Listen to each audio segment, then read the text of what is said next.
Hello, Dave. Hi there. Hi there. Can you hear me okay? Yes, I can. Can you hear me?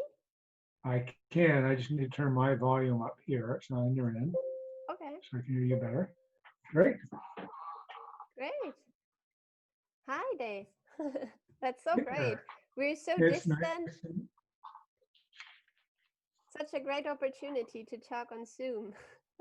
Yeah, I know. It is so amazing. I mean, there's a lot of things that aren't great that happened with the COVID crisis, but uh, learning how we can connect with other people so easily is really quite amazing. Yeah, I think so too. Yeah.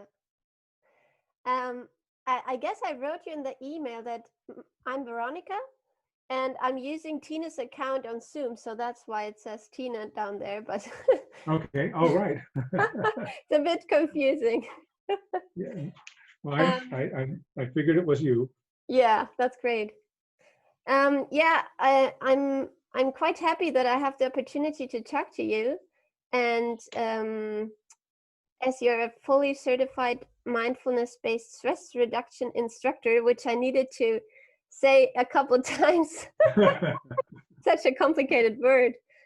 Um, yeah, thanks first for being here, and then I wanted to tell you that I still have a distant flavor of raisin in my mouth because I just did the raisin meditation.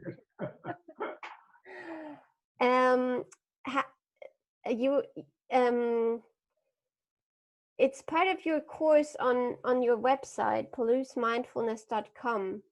So I was wondering, can you remember the last time you ate mindfully? That's a good question. Well, it's all a matter of degree, isn't it? I Yeah. mean, there are lots of times when I eat where it's totally unmindful, even for me as a meditation teacher, where I'm just eating to eat, or last night in having dinner with Lauren, my wife, we weren't paying too much attention to the food. We were just talking with each other. Yeah. I used to say I used to work for Intel years ago, and I was in marketing, and we'd have many times our meetings were over meals, over Oh, breakfast or okay. lunch or dinner or something. Uh, and I always said I wouldn't make, I only made it so far in marketing because I never learned to eat and talk at the same time. That's uh, funny. It's actually something you teach your children when they're small to not eat and talk at the same time. not eat and talk at the same time. We had to break that rule all the time. When I was in Intel that way. In fact, what would usually happen is either I would be paying full attention and be in conversation and not eat anything. I'd be hungry at the end of the meal, or I would eat and not be able to participate. But my boss somehow could do it all. I'm not sure how mindful he was about it, but he was in conversation and conducting business, and his meal would get eaten. And I said, "How did you do that?" He said, "Well, you're going to have to learn this, Dave. You're going to stay in marketing." But you didn't Uh, stay in so it's a marketing, right?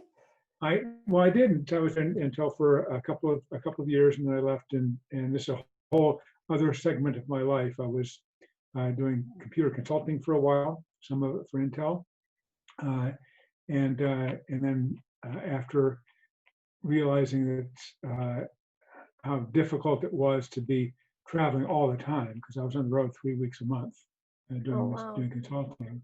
Then I started a small software company that I wound up having about 12 employees that I kept running for about 12, 13 years. And then it gradually got less and less technical and more personal, and wound up getting licensed and degreed as a counselor, as a psychotherapist, which I did for about 12 years. And while I was doing that, that's when I began teaching mindfulness, Yeah, is when that I was was doing my work as a yeah, therapist. that was my next question. How your path of life took you to become MBSR instructor, and also to what was your first contact with it? Like, how did you get to know it? Yeah, well, I've been a long-term meditator. I've meditated since I was in high school. Oh, With some degrees of focus. There are times when I didn't meditate much at all, and other times when I was very consistent. But it started back then. And by the time I found MBSR, had already been a long-term meditator. And I found that just about the time I started up doing clinical work, started practicing. And although I'd been meditating for a long time, when I found MBSR, as John Kabat-Zinn taught it, I was really struck by how teachable it was. It wasn't that meditation was new to me, but what was striking was that it was how teachable it was, and that if you look at John Kabat-Zinn's writings, it's not full of esoteric terms, and it's not religious. It's very practical. In fact, it's so practical, and the language is so simple that it wasn't until I took the MBSR course, which is when I first started clinical practice, that I really understood the depth of what he was teaching. And I'd read some of his books. One of them is Wherever You Go, There You Are, which he claims he mistitled it. He said, I shouldn't have called it Wherever You Go, There You Are. I should have called it Wherever You Go, Here You Are, because you can't be someplace other than where you are. So, not physically, yeah. Exactly, yeah. But mentally, you sure can be. You can be in the past, in the future, someplace totally different than where you physically are. But in taking the course, then I realized that there was tremendous depth to it. And the language, if you take it just at the level of the language, it doesn't sound like it's all that deep. It's pretty simple. Pay attention to your own experience when you're having it. But embedded in the teaching is the full depth of everything I understood about meditation and about other practices up until that point. And I was so taken by that I wanted to learn to teach that. And so that very same year, I started the path to certification to teach that, and taught it in my community the whole time I was doing clinical practice for the next 12 years or so. And then in my own community, I taught about, I think it's about 400 or 500 people in the course, about in groups of 15 or 20 at a time. My first classes were very small. My very first class was me, and it was 2 clients. I was working in a substance abuse clinic at the time as a therapist, and one of our staff members, a receptionist. That was it, 4 of us. Yeah. And I was a little terrified doing that first one because there was so much material in it. Yeah. But that went well, and it took a few years to get up to a bigger size. But I loved the course because it made practical and accessible something that seems to many people to be esoteric and kind of woo-woo, especially in those days. This was a few years ago. Now it's more mainstream. Yeah. And now you're reaching so many people, right? Over the possibility to do it online. It's really wonderful that it's worked out that way. It's sort of by accident, because when I started, when I put it up on the web, it really wasn't within mind that I'd be reaching thousands of people through the web. It was just something that would supplement the class that I was teaching. Okay. So if somebody missed a session, or they wanted to go find the recordings or look at some of the material that I would give them each week, they could find it on the web. And after I started putting some of these things up on the web for them, I thought, well, there's no reason I have to restrict it to people who are taking the class live. I can just write it in a way so that anybody who wanted to look at the materials and use them could, not really expecting that many people would find it. Honestly, I thought maybe a dozen or so people might find it and actually do the course. But it took off. It was about the same time. This is 2013, I think, some 7 years ago, so that I put it up first on the web. And that was at a time when mindfulness was really exploding everywhere. Mindfulness and psychotherapy, mindfulness and eating, mindfulness and everything. And so it's, without me having to do much effort on my part, it just took off on the web. And I started getting requests and emails from people. That first one, I can remember one specifically, because I just put it up there. I didn't want to make it something that was labor intensive for me. It was going to be a free thing. So I don't monitor people as they take the course. And at that time, I didn't even have any documentation that somebody finished the course. And somebody wrote me and said, could I get a certificate? Is there a certificate? I said, well, yeah, I guess there could be. So I made one up. I went on PowerPoint, I think, is where I built the certificate, and it said, "Here's your certificate." And I thought, well, I've done it for him. I might as well make it available for other people.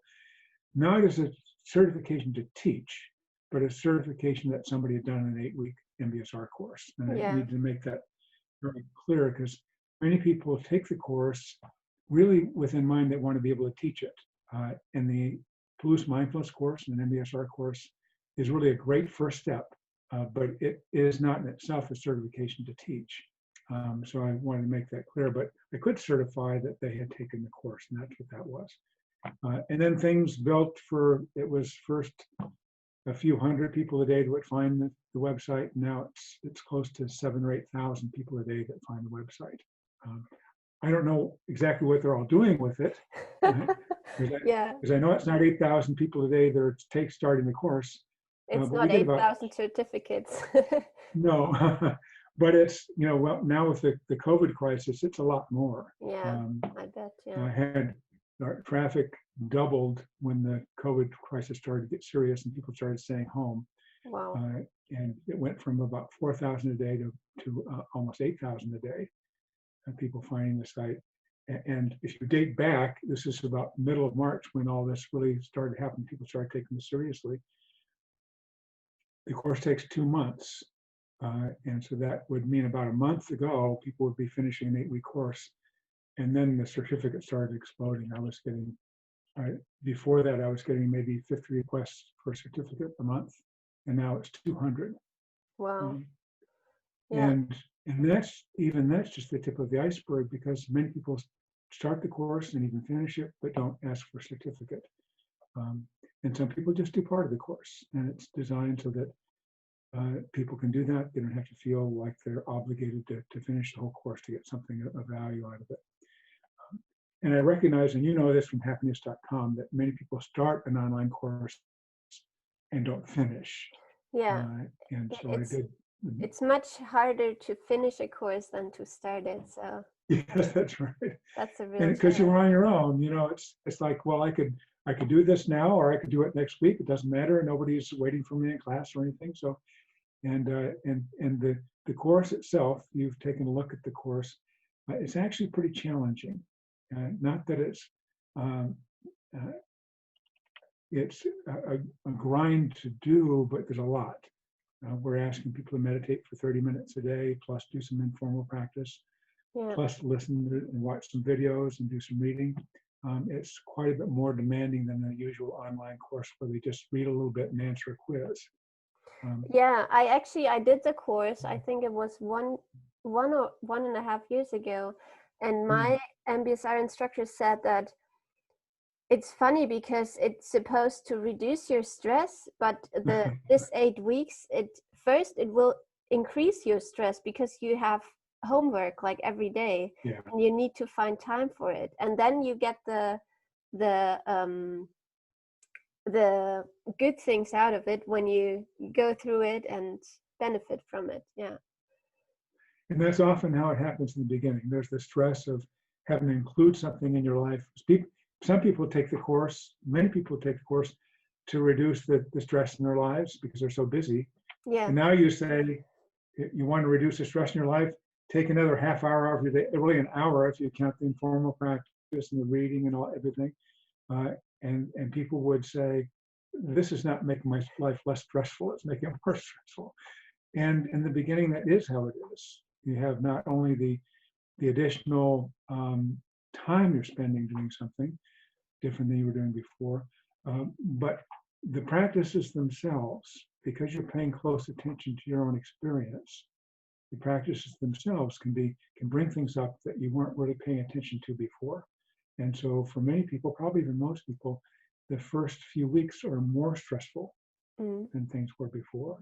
And it takes about 3 or 4 weeks in before things start to settle in a certain way.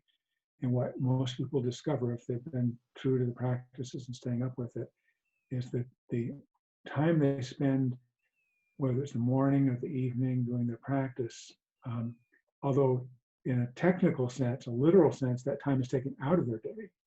But when they take that time, you've probably noticed that from the course, when you take that time, the rest of the day is often more productive, less stressful. Yeah. And so you see the fruits of that practice. And that's one of the reasons the class is an 8-week class, not a 3-week class, because it was Yeah. a 3-week class, it was mostly stress. Say, why am I doing this? Yeah. And there are some shorter forms of it, but we like the longer form because it really gives some time for things to sink in. Yeah, and also it needs time for new routines to get used to, Yeah. right? Yeah. Yeah, exactly. And what often happens, people take the course because they have certain things that they want to have happen for them. They want to have less stress in their lives, or they want things to be more peaceful, or they're just at a point where their lives where they need to find more meaning in some way. And it doesn't happen immediately. It doesn't happen instantly. And it's kind of confusing for people because they come into it wanting to be more peaceful, and they do their first practice, whether it's a body scan or the next week would be a sitting meditation. And now it feels like it's not peaceful at all. Yeah. It's like, I got this to do and I got that to do. Oh yeah, pay attention to breath. Oh, there's breath. Oh, I got to think about what yesterday and tomorrow. And we call it monkey mind. It's here and there and everywhere. And so it seems like it's not working. And so we say in the beginning that not to be alarmed by that it's going to seem like your mind is going crazy. But out of that, by paying attention to your experience in the way that we ask people to do, things do start to settle down. It doesn't happen that things become permanently peaceful for you. Even master meditators, their lives aren't permanently peaceful. They're not sitting in a Buddha-like posture all the time and unaffected by what's around them. No, that wouldn't be good, I guess. But it is true. No. I mean, I had one meditation teacher say when a student was saying they wanted to have nothing affect them, just be perfectly peaceful. He said, well, do you want to be a rock? A rock is peaceful. Exactly, yeah. But it does happen that things settle down. Not to the point where you become impervious to what's happening around you, but you become more responsive. And what almost always happens, and I would see it in the letters that I would get from people who had done the course, they would say, I started out with high expectations, and the first week or two, I thought nothing good was going to happen because all that was happening was I was discovering how busy my mind was. And they'd almost always say something similar. So then about the third or fourth week, it kind of surprised me, but I noticed something happened and somebody said something. Normally I would react very badly to it. I didn't. Or I'd be in traffic and I knew that I'd get really agitated, but I didn't. It was actually a peaceful time. I didn't expect that. And so when somebody tells me that, yeah, go ahead. Yeah, that's one of the effects, right? When you do the course and you prolong with it, that you can either get stress release or you get peace release, or it's one of the positive side effects, I guess. Yeah, and the thing I wanted to point out is that it kind of happens, kind of sneaks up on people. It's kind of a surprise. Okay, they don't. Because it feels like nothing is happening. You're sitting in meditation, your mind's wandering. Oh yeah, breath. Mind wanders again. Oh yeah, meditate breath. Mind wanders again. So it looks like nothing productive is really happening. But if you learn, and a major part of the learning in a course, this particular course, is how you treat yourself when your mind wanders, for instance. Because what do you typically do? I mean, most people say, I'm no good at this. My mind's wandering all the time. I can't do this. I tried it before and I couldn't do it. And what they're really saying is they haven't been able to get their mind to just stick in one place and stay there, like a rock. Yeah. So it's not about that. It's not about that your mind stays in one place. It's really about, and here's where the leverage is, it's really about what happens at that moment when you discover your mind has wandered. And what do you do when you're first learning? And you may remember what you did. Your mind started wandering. Well, what did you do? Well, first, I think it was hard to even realize that it has wandered. Yeah, Like it took me right. some time to know, oh, now I lost the breath. And then it was hard to being non-judgmental. I was like, oh, I can't do this. I did it wrong. And yeah, that was, Exactly. yeah. And that is the almost universal response. Yeah. And so the main work in the beginning is to learn what you can do at that point. Because the normal response is what you described. Almost all of us do this. We find our mind wandering, so damn it, I got to pay attention to breath. Yeah. I should be able to do this. I'm an intelligent person. I know I can do this, and so you're beating yourself up. And what we try to teach is to pay attention to that moment and to recognize that that moment, that's a very key moment. The moment where you realize your mind has wandered, that's not a moment to beat yourself up. That's a moment to celebrate that you've woken up. And I sometimes use the example of training a puppy dog, and I've got this from Jack Cornfield. He tells it so well. If you're training a puppy to go fetch, you throw a stick and have them to try to. They don't do it in the beginning. It takes some time to have them learn. You throw it, they don't pick it up. When you throw it, they don't pick it up. You throw it and they pick it up, but they don't bring it. You throw it and pick it up. And when they finally bring it to you, what do? If you're training a puppy, what would you do? They finally brought it to you, what would you do with it? Throw it again?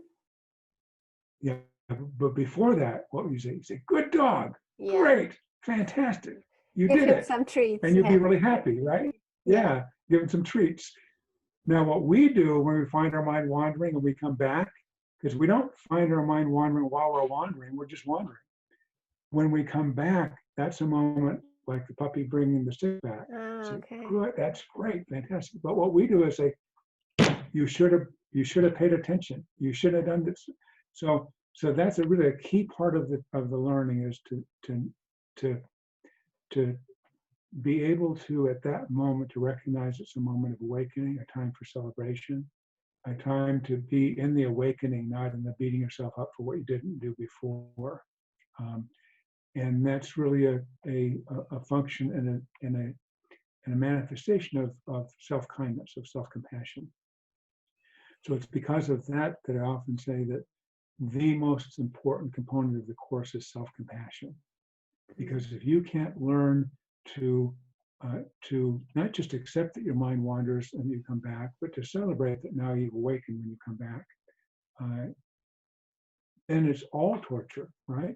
It's wander, wander, wander, beat yourself up for wandering, wander, wander, wander, beat yourself up. Why would anybody keep doing that? It's miserable. So early on, you want people to recognize that those are moments of awakening. So if your mind wanders 100 times in 5 minutes of meditation, that's 100 awakenings. Dan Harris said this really well when he was, I don't know if in Spain, if anybody over there watches Stephen Colbert, the Colbert Report, that's an American show, and he's got a different show now, but he brought in on Dan Harris, who wrote 10% Happier. And Dan Harris actually guided Stephen Colbert on air with and all the people watching into a short meditation and asked Colbert how it was. He said, well, my mind went here and it went there and went there. And Dan says, that's great. And Colbert said, why is that great? He says, because if you're describing the wandering, that means you woke up to notice the wandering. He says, every time you wake up, notice you're wandering. And this is what he said, and I've always remembered how he said it because it's so brilliant. So every time you notice your mind is wandering, you've just broken a lifelong habit. Because normally what we do, our mind wanders and wanders and wanders some more and wanders. There is no waking up. And then something happens, and we react, and we're just in that state of just following and not being present. So those moments where you catch your mind wandering really is a moment of awakening. So I sometimes spend some time on that when we're talking with somebody one-on-one, because at first they think I'm just being nice, saying, well, everybody's mind wanders, don't worry about it, it's really okay. And they think I'm saying, you're really bad at this, and you'll get a little bit better, but mind wandering is a problem and you'll get better at it. And I'm actually not saying that. I'm saying, does happen for everybody, and that moment you catch it wandering really is a time where you can learn to be compassionate with yourself. But I must say, I must admit that I also thought that when you meditate for a very long time, like for example, you said you were meditating since you've been in high school, Mm. that at some point your mind doesn't wander anymore when you meditate. Is that incorrect? That's incorrect. Okay.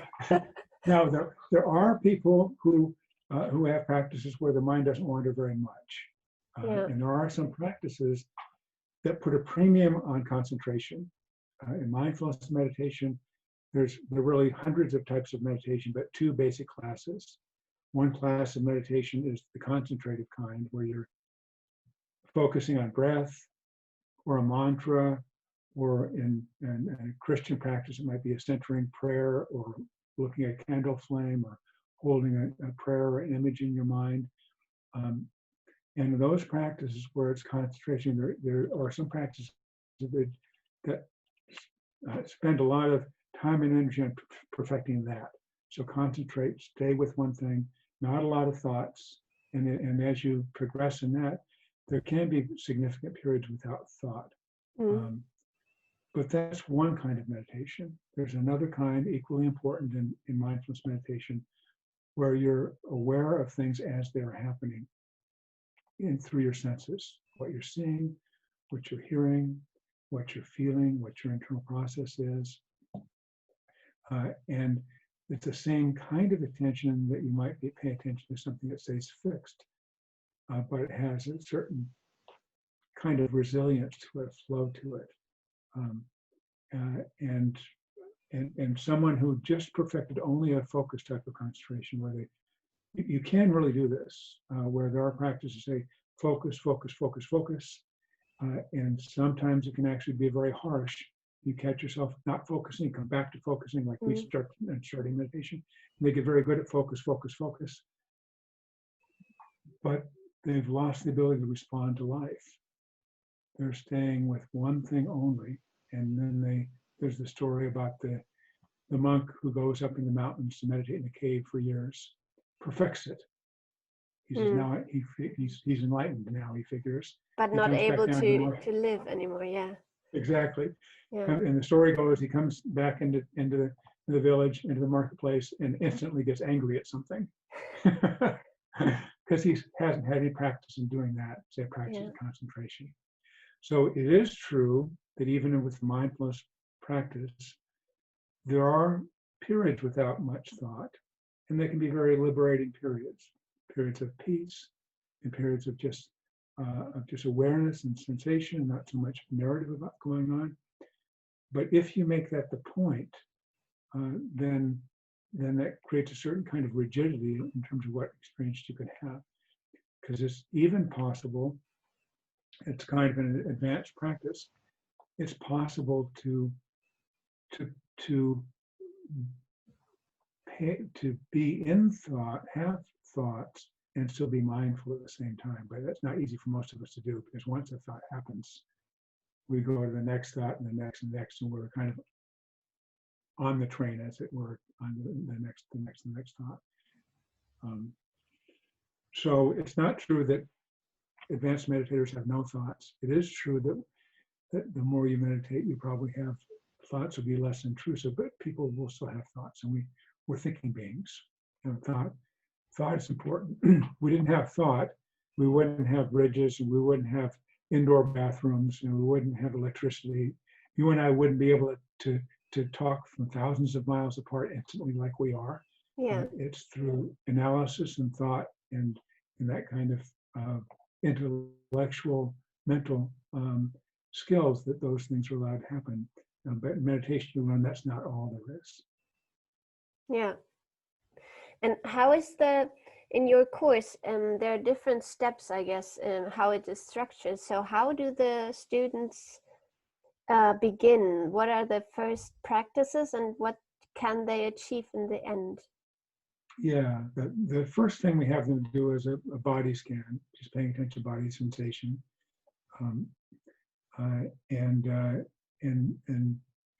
And we kind of move through the body, starting, in our case, we start with the feet and move up, and just sensing what's there, and it may not, at the beginning, you may not detect much going on. And as you practice, you detect more and more going on. So you're opening up your senses in that way. So we're opening up to body sensation. And without really just articulating it this way, and of course, we don't say we're doing that because, but there is some method to the madness of paying attention to body, because we know our state to a large degree through how our body is. Neuroscientists will tell us that you can't know your emotion even without checking into body. You're angry, or you're sad, or you're happy. It's not a mental idea; it's a feeling, and a literal feeling how your body is sensing. So the first part is tuning into the body that first week. Then we go to sitting meditation, where we pay attention to breath. That's the concentration focus for that one. And then we move gradually from body and breath to more focus on what's happening in our external lives and the informal practices, and talking about communication, because the hardest place to be in, to be mindful of our own, be mindful at all, is in communication with another person. You think about what you're going to say or what you want to have happen, and somebody says something that gets you a little irritated or activated. You go off and somewhere, and it's possible to even make that a meditative practice. Not that you sit there just stone impassive, but you're responsive, aware, and responding to who you're with. There's a great story. Paul Ekman, who studied psychology and neuropsychology, who studied emotion. One of his premises in this research was that emotions are really the same. The basic emotions are the same, whether you're a bushman in Africa, never exposed to Western society, or you're a Wall Street businessman.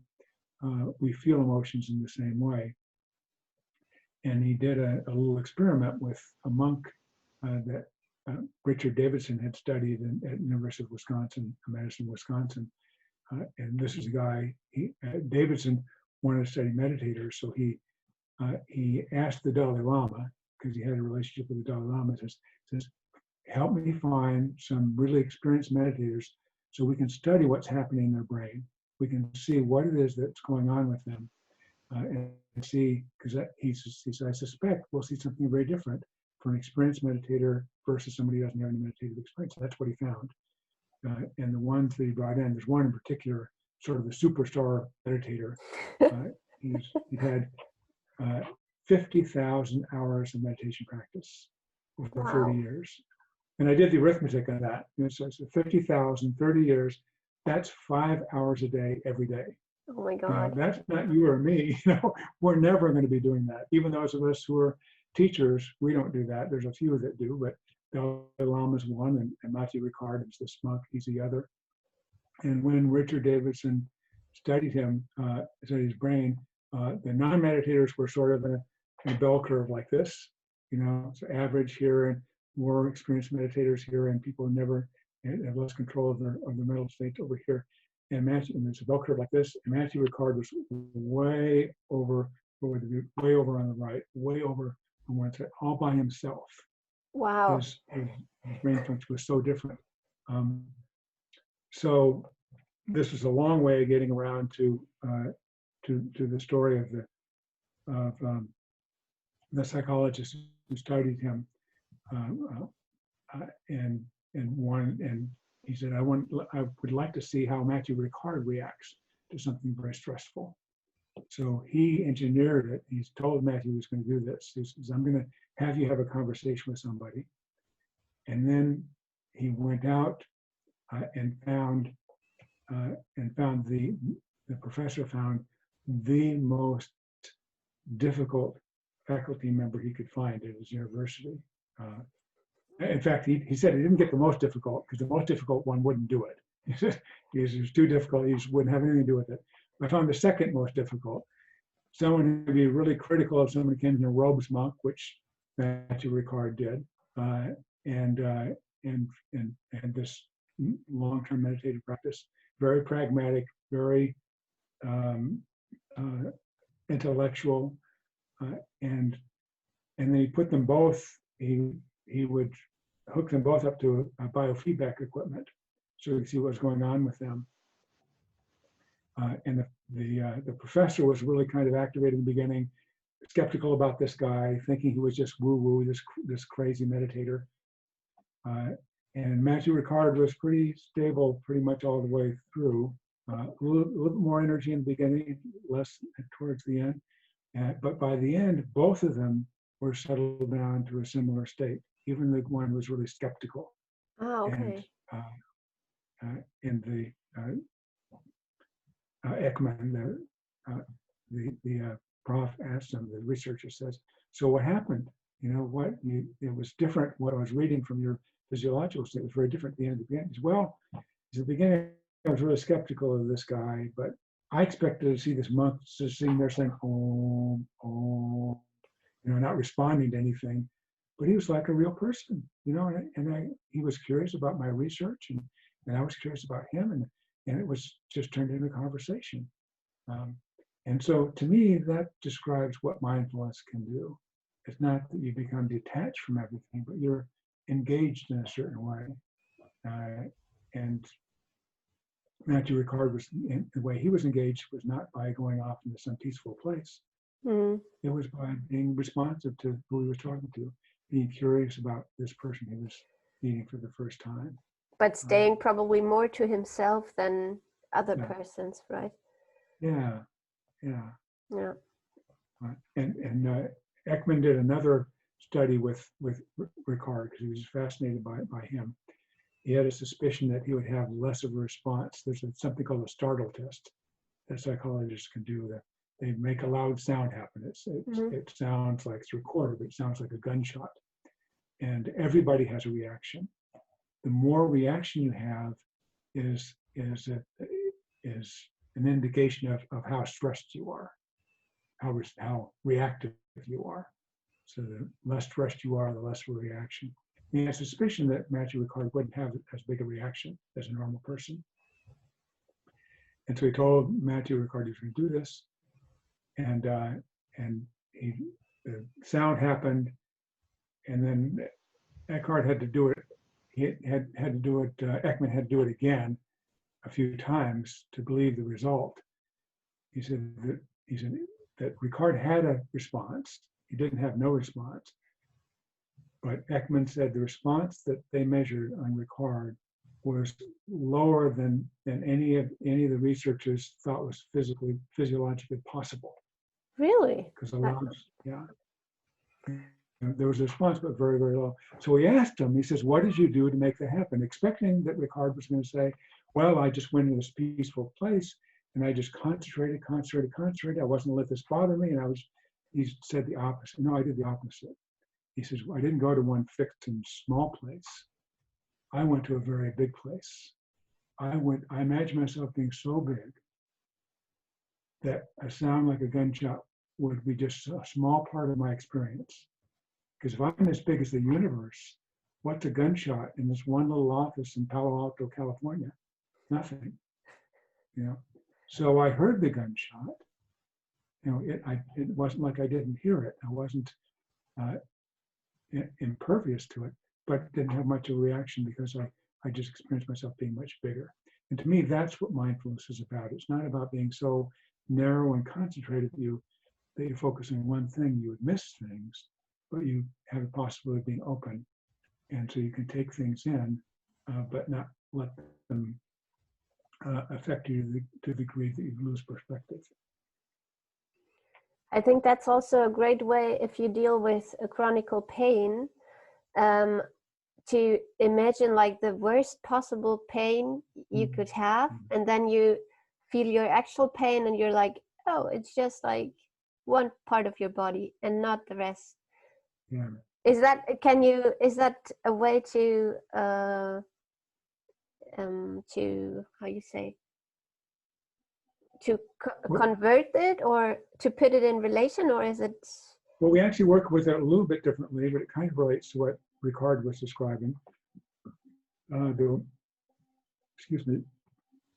The fifth week is about dealing with difficult emotions and physical pain.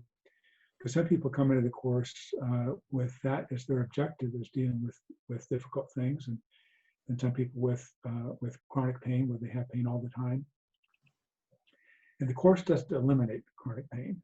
You know, if you have that condition, most people have tried everything and nothing has made it go away. And for many of them, nothing ever will make it go away. There'll always be some pain. But we work with them on changing the relationship to it. And we do it in kind of a paradoxical way. So we first have them, and this is why it's the fifth week and not the first week. So we first have them after they just, we would have them start by, and it's called turning toward in that fifth week. We have them focus on a moment on breath and settling in. And then we ask them to go pay attention to what it is that's difficult or painful for them. But by then, after 4 or 5 weeks of training, they've learned that they can be with things that are difficult without being so alarmed. You know, otherwise we would never attempt this right away. We wouldn't do this first thing. And even then we say, don't pick the hardest thing. But you pay very, very close attention. So you might have a sore knee, for instance. So we don't say, make that go away. We say, well, pay really close attention to it. Just where do you notice the discomfort? We don't call it pain, because pain gives it a label and makes it something sound like it's fixed and solid, but pain is never fixed and solid. So you just notice where that's happening and see if you can sense just, I mean, how do you notice it? Is it like a pinprick kind of a pain and sharp pain, or is it a throbbing kind of a sensation? Is it all in one area, or where is it located? So they're paying close attention to it, and even you can even ask them something that doesn't make logical sense. If it had a color, what color is it? If it has sound, what sound would it have? So they're asking them to pay attention to it in a different way than they normally do. That's why I might ask a strange question like that. So they're paying close attention to it, but no longer experiencing it as this is pain and this is awful. It's just not labeling it. Sharp. Yeah. And then we don't stop there. They said, so they paid attention to that, and without trying to do anything with that, we have them locate, if it's a physical thing, someplace in the body that's not painful right now. When I was doing clinical work and I have chronic pain patients, some of them had autoimmune disorders that were really serious. So nearly every part of the body is painful. You know, skin is painful to touch. And I would ask them, I do the first part, say, find the part that's difficult, and we work with that in that way, this non-judgmental way. And I'd say, now see if you can find a place that's not, that is relatively pain-free. And they often say, I can't, there is none. I said, literally none, no place. There's not even your little toe or your left foot. With the tip of your nose. Tip of your nose, you know, oh, I don't feel anything there. I said, so there's no pain there, right? No. I said, well, see what's like the sentence, and they might actually be able to get some sensation in that part of their body that doesn't experience any pain, and other parts of their body that weren't experiencing pain, and stay there for a moment. And now they still have the parts or part that's painful, and they haven't pushed that away. They're just paying attention to another part, which is actually physically connected with the part that is painful. And there's something about paying attention to it in that way.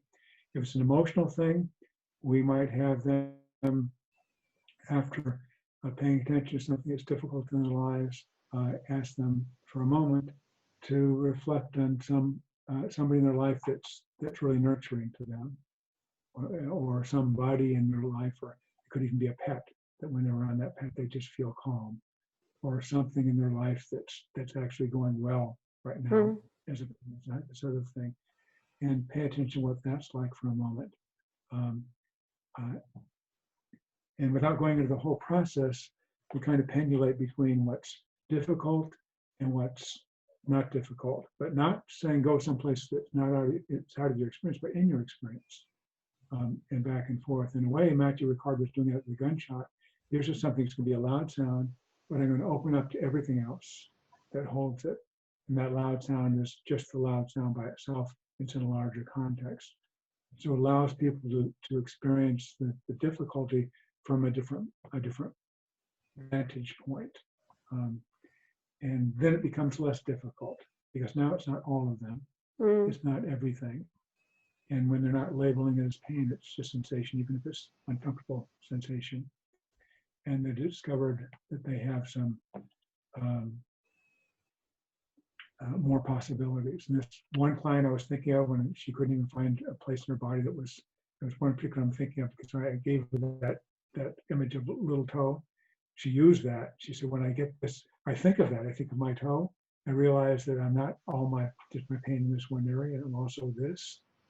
And it just settles me down. It doesn't make the pain go away, but it moves my attention from just that one spot to other spots as well. And it's not a dissociation. It's really a widening of awareness. So I don't remember where the question started. I hope that helped to answer a little bit. Yeah, it did. Yeah.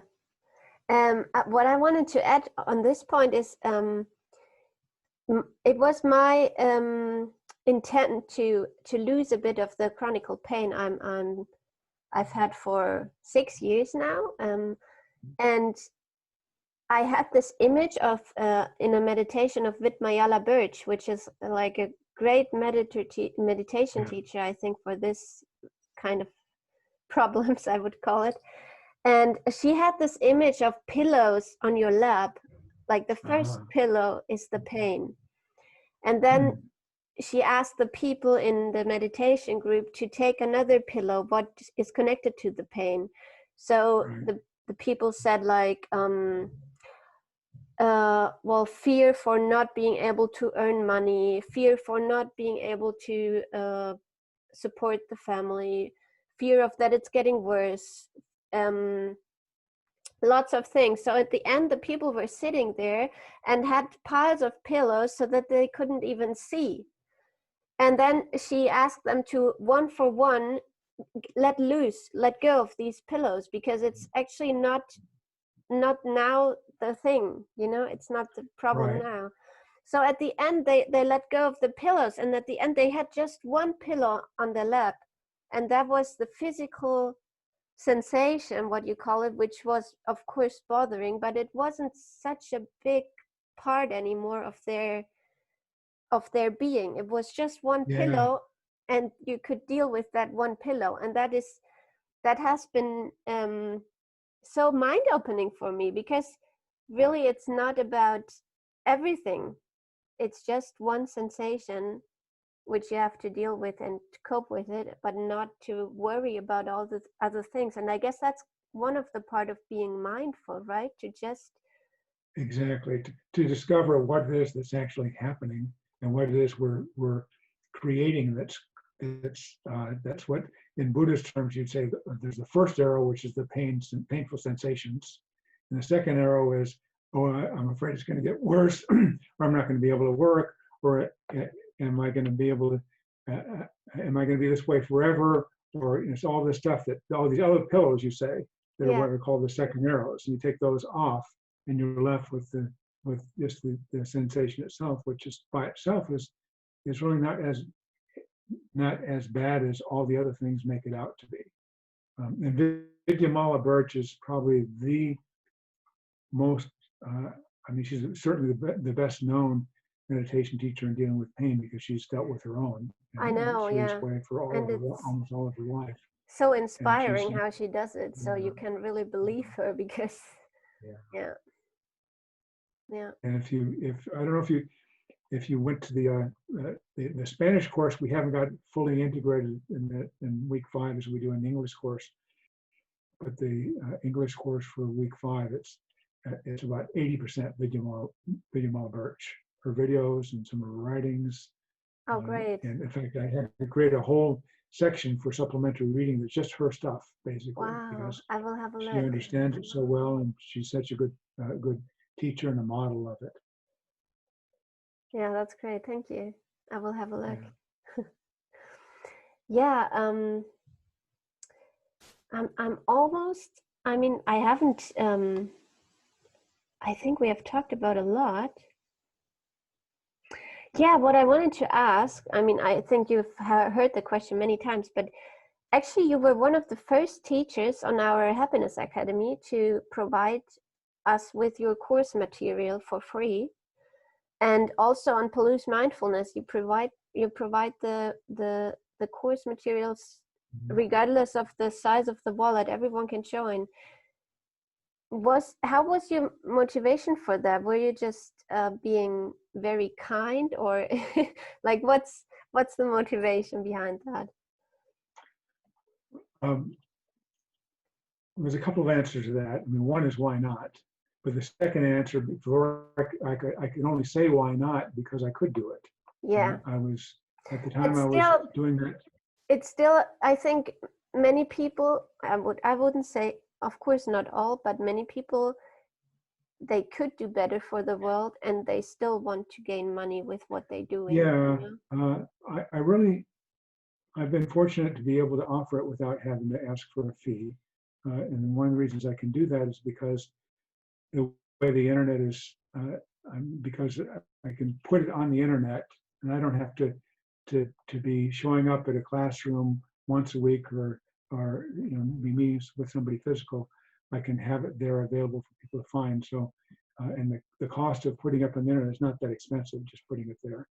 But more than that was, I know there are people that can't afford to do an 8-week class, in-person class. In the U.S., it's anywhere between $300 or $400, as much as $700 or $800 for an 8-week class, and that puts it out of range for many people. And there are some parts of the world, and some parts of the U.S. even, where there aren't any local classes that can be taken.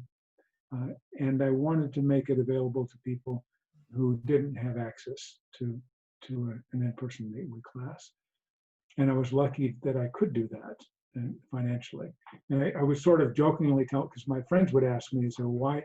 One friend, I remember her asking me, saying, well, you've got all these people finding the course and they're taking the course, and you say there's thousands of people every day. You must be making a lot of money. I said, no, it's for free. And she didn't. She actually didn't get it. She says, really? Really? For free? I said, why do you do that? I wonder what your marketing chef would say. And I do it, A, because I can, but B, because it fills a need that wouldn't otherwise be met. And I'd like to think that something like mindfulness can be available to everybody. It's not something that should be available only to people who can afford it.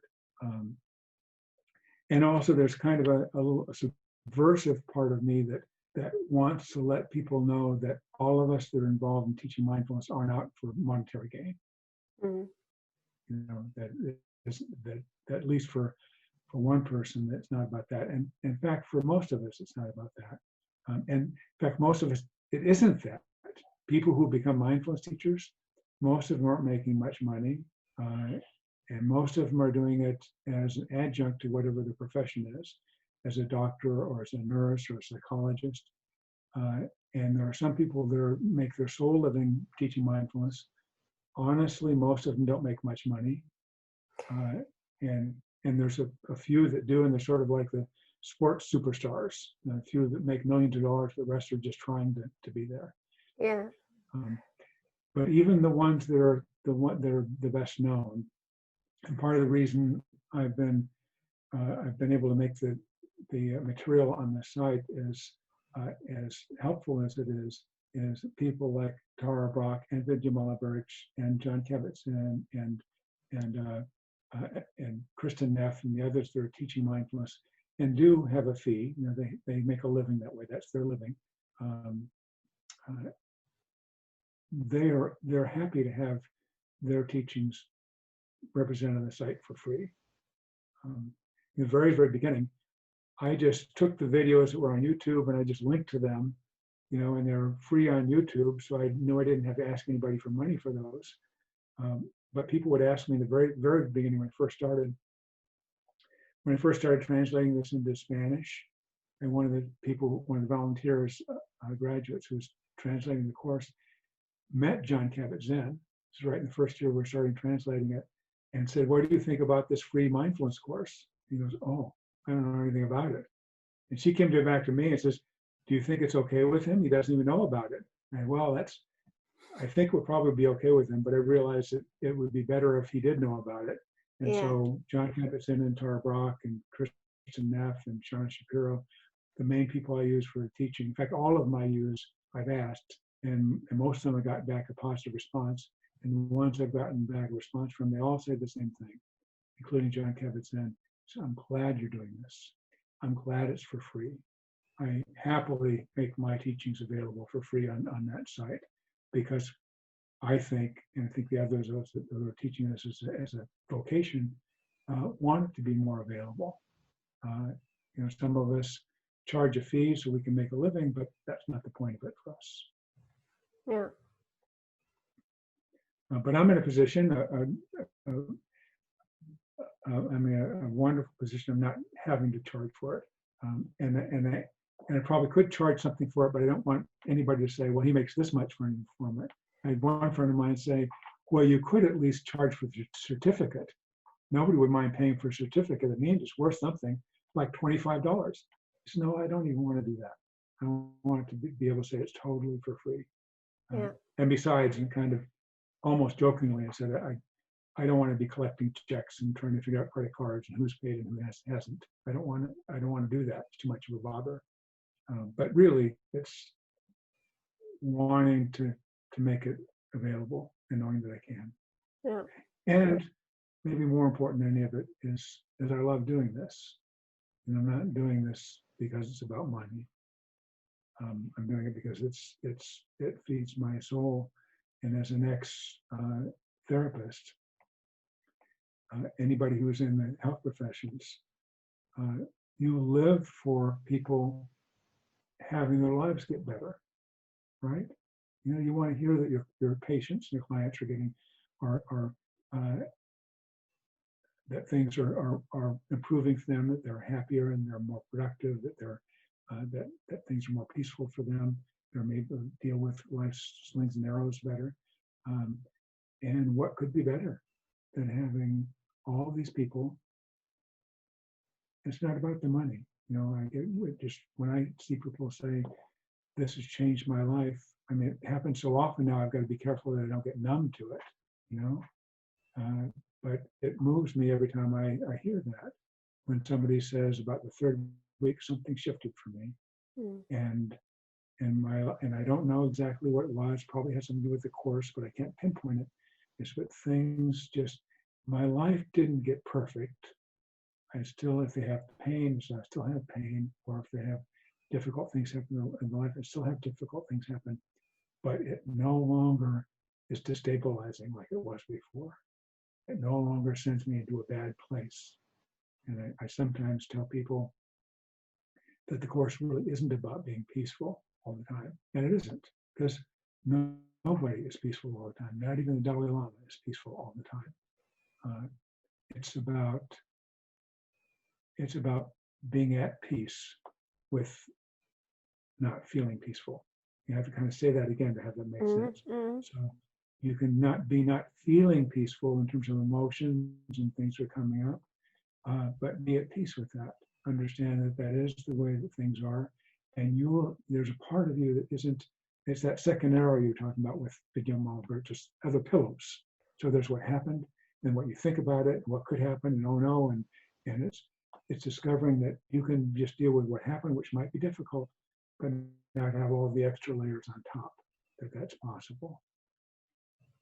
Yeah, and that's worth a lot if people tell you that, and thank you so much. Yeah. So it's what I receive from that is worth more than any money I could receive.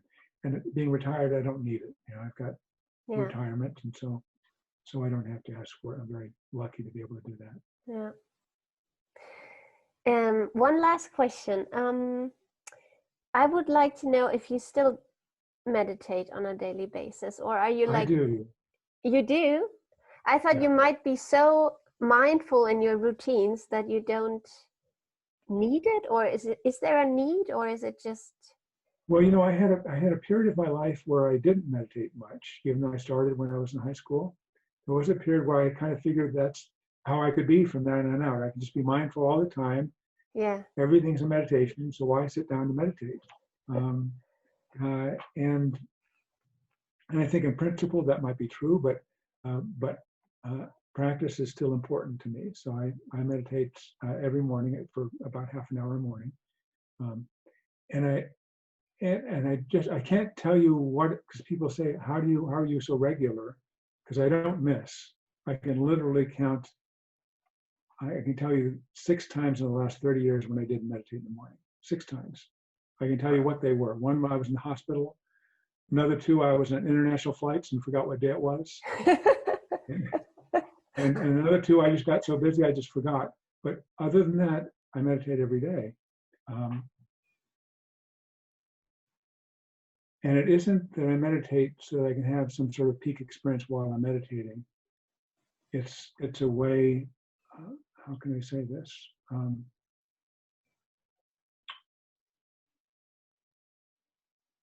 It creates a capacity for me in the rest of my life, the other 23 and a half hours, that wouldn't be there to the same degree if I didn't have that practice. Because that's a time when I can truly be with myself. It's not about writing a paper or giving a talk or about finishing a task or about gardening. It's just being with myself. I had years ago when we had our daughter was young, we took a parenting course, and the woman who taught, I still remember her very well. Barbara Coloroso was her name, and she would say something at the end of all of her trainings. She would say, I want you, this is her advice to us. She'd say, I want you to spend 30 minutes a day with the person you're going to be with for the rest of your life. With yourself. And I'm not talking about your spouse. Yeah. Because they might go before you go. So I'm talking about you. And so that's a time when I can be with myself. So my mind is not perfectly at peace and focus on one thing when I'm in the 30 minutes meditation. The first part especially, I'm thinking about what's been happening and what's going on. And those aren't irrelevant thoughts. And that's another thing I try to let people know when your mind wanders, when you're in meditation, it's not a random things. Mm-hmm. It's something you're concerned about, a relationship, or something's not gone right at work, or something has upset you. Those aren't irrelevant things.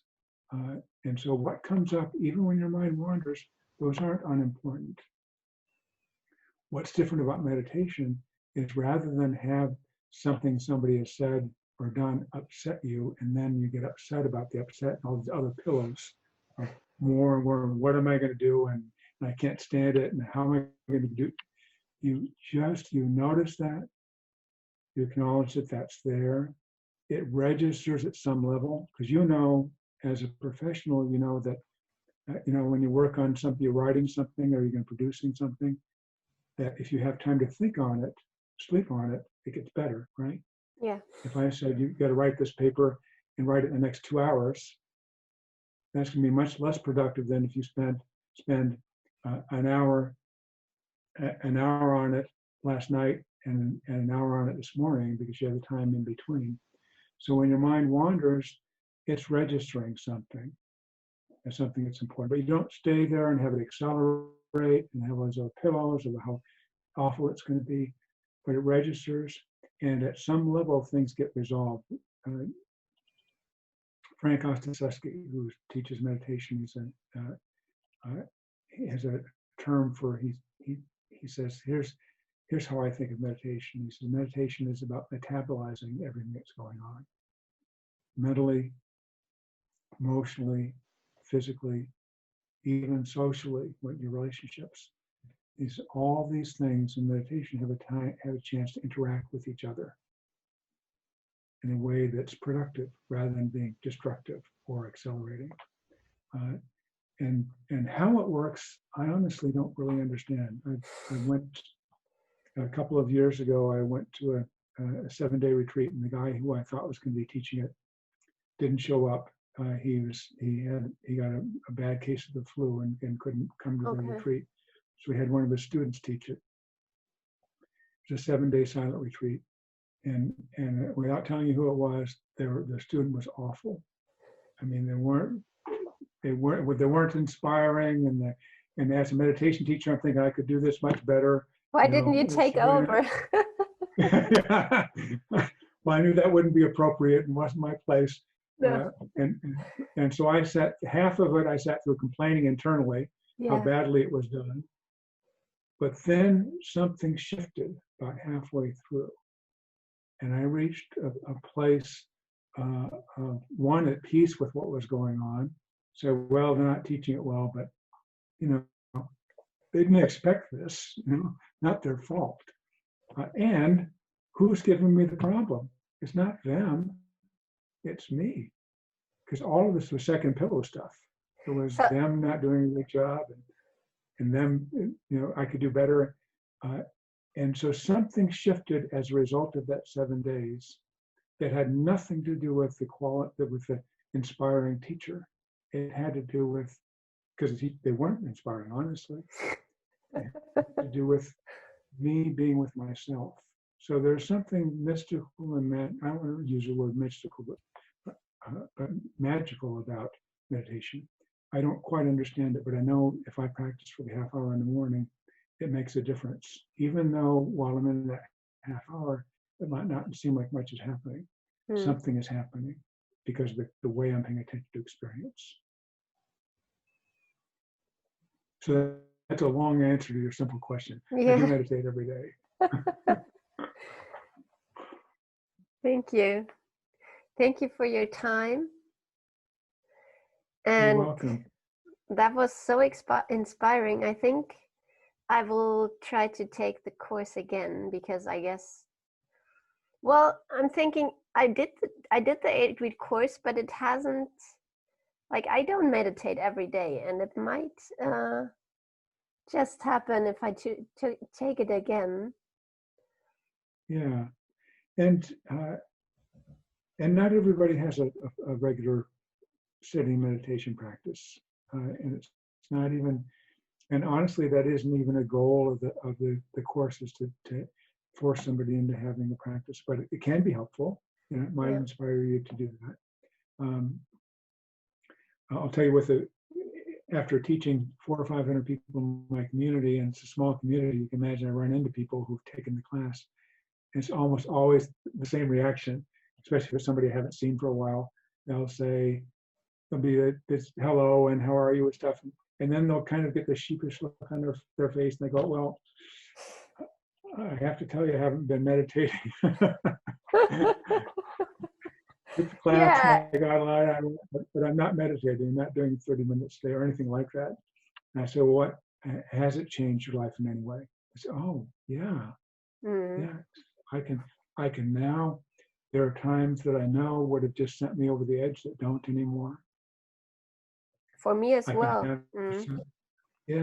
Somebody can say something cross and mean to me, and I don't react the same way.